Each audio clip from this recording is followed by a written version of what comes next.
Hello everyone, আসসালামু আলাইকুম।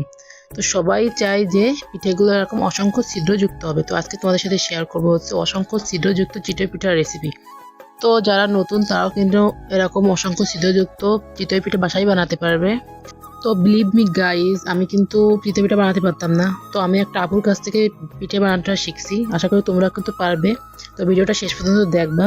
আশা করি তোমরা কিন্তু ভিডিওটা শেষ পর্যন্ত দেখলে অবশ্যই পারবা। ঠিক আছে, তো চলো ভিডিওটা শুরু করা যাক। তো আমি এখানে এখন 2 কাপ চালের গুঁড়ো নিয়ে নেবো একটা পাত্রের ভিতর। তো তোমরা দেখতে পাচ্ছ আমি চালের গুঁড়োটা নিয়ে নিচ্ছি। তো চালের গুঁড়োটা নেওয়া হয়ে গেলে এবার আমি এর ভিতর দিয়ে দেবো হচ্ছে একটু স্বাদ অনুযায়ী লবণ। তো লবণটা আমি দিয়ে দিলাম। লবণটা দিয়ে আমি হাত দিয়ে ভালোভাবে লবণটা গুঁড়োর সাথে মিক্সড করে নিব। একসাথে মিশিয়ে নিলাম। তো দেখতে পাচ্ছ আমি একসাথে এটা ভালোভাবে মিশিয়ে নিছি। তো তারপর এ পর্যায়ে আমি এর ভিতর দিয়ে দেবো হচ্ছে কুসুম গরম পানি। কুসুম গরম পানিটা দিবে অবশ্যই। তো পানিটা আমি দিয়ে দিলাম। দিয়ে এটা আমি ভালোভাবে আবার মিশিয়ে নিব হাত দিয়ে। তো এখানে একসাথে অনেক পানি দেওয়া যাবে না, এখানে অল্প অল্প করে পানি দিতে হবে আর হাত দিয়ে মিশাতে থাকতে হবে। তো তোমরা দেখছো আমি অল্প অল্প করে পানি দিচ্ছি আর হাত দিয়ে ভালোভাবে মিশিয়ে নিচ্ছি। আসলে হাত দিয়ে যত ভালোভাবে চটকে চটকে মিশানো হবে তত পিঠাটা কিন্তু ফুলকো ফুলকো এবং অসংখ্য জালিযুক্ত হবে। তো এরকমভাবে আমি 5 মিনিটের মতো হাত দিয়ে ভালোভাবে চটকিয়ে নিব।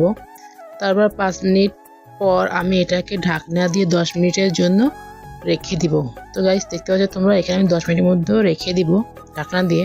তারপর ঢাকনা উঠানোর পর এটাকে ভালোভাবে মুথে নিব।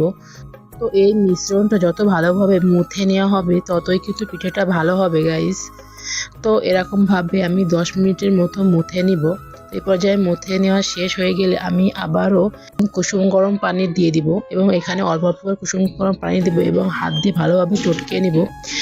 এবং দেখতে পাচ্ছ গাইস আমি এরকমভাবে হাত দিয়ে ভালোভাবে ফেটিয়ে নিচ্ছি। দেখছো, এরকম যত ভালোভাবে এরকম ফেটিয়ে নেওয়া হবে ততই কিন্তু পিঠাটা খুব সুন্দর হবে। তো এই পর্যায়ে ফেটিয়ে নেওয়া হয়ে গেলে এখন আমি এর ভিতর দিয়ে দেবো হচ্ছে 1 চামচ বেকিং পাউডার। তো বেকিং পাউডারটা কিন্তু অবশ্যই দিবে, এটা কিন্তু পিঠে ফুলতে অনেক সাহায্য করে।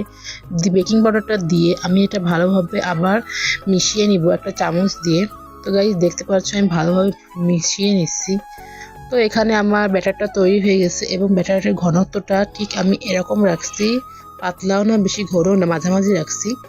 তো এ পর্যায়ে আমি কড়াইটা গরম করতে দিয়ে দিব। এবার এর ভিতরে একটু তেল দিয়ে দিব। তো তেলটা দিয়ে আমি একটা টিস্যু পেপার দিয়ে কড়াইয়ের চারিপাশে তেলটা ভালোভাবে লাগিয়ে দিব। তো এ পর্যায়ে কড়াইটা গরম হয়ে গেলে আমি এর ভিতরে 1 চামচের মতো ব্যাটার দিয়ে দিব। তো আমি 1 চামচের মতো ব্যাটার দিয়ে তারপরে ঢাকনি দিয়ে ভালো সুন্দর করে ঢেকে দিয়ে 1 মিনিটের জন্য ওয়েট করব। তারপর দেখো এর কত সুন্দর যেটা হয়েছে গাইস। এখন আমি উঠিয়ে তোমাদের দেখাচ্ছি। তো গাইস দেখো কতটা ছিদ্রযুক্ত হয়েছে পিঠেটা আর কতটা ফুলছে, দেখছো?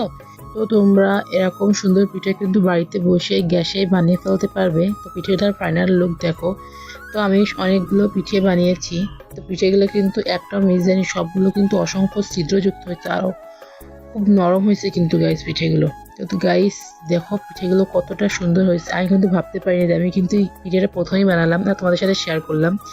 কিন্তু পিঠে যে আমি প্রথম বানানোতে এত সুন্দর পারফেক্ট পিঠে বানাতে পারবো তো আমি নিজের চোখে কিন্তু বিশ্বাস করতে পারছিলাম না। কিন্তু তোমরাও কিন্তু যারা নতুন তারাও কিন্তু এরকম অসংখ্য ছিদ্রযুক্ত পিঠে কিন্তু বাসায় বানিয়ে ফেলতে পারবে। তো ভিডিওটা ভালো লাগলে লাইক করো, চ্যানেলটাকে সাবস্ক্রাইব করো এবং পেজটাকে ফলো দিয়ে দিও। তো এই ভিডিওটা কেমন হয়েছে অবশ্যই তোমরা কমেন্ট করে বলবা। আর আজকে ভিডিওটা এই পর্যন্ত, দেখা হবে নেক্সট কোনো ভিডিও। এ পর্যন্ত তোমরা ভালো থাকো, সুস্থ থাকো, আল্লাহ হাফেজ।